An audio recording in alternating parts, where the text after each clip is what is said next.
Hi, Karen, and all the woke liberals that don't understand how taxes work. So in 1913, the Internal Revenue Service was formed. That's what the IRS stands for. And then the 16th Amendment came into play, making you pay income taxes. Prior to that, we did have an international trade system that did not exist with the Internal Revenue Service.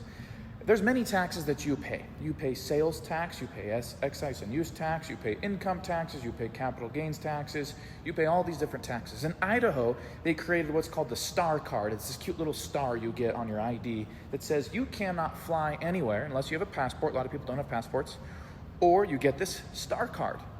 They came up with a price. They published a law saying you must have it in order to fly unless you have a passport. And they sold $17 million worth of them.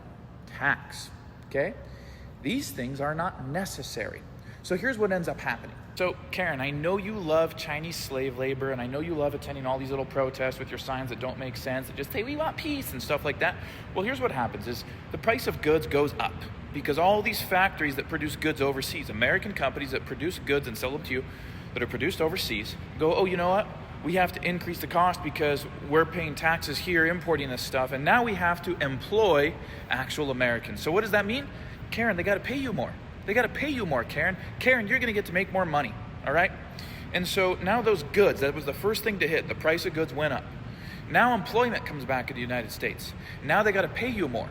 And if and when Trump gets this no income taxes for anybody that makes less than $150,000, you're going to put 30 grand a year back in your pocket. Actually, more than that.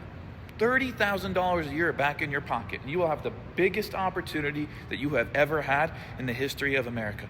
That's all, Karen. Bye, Karen.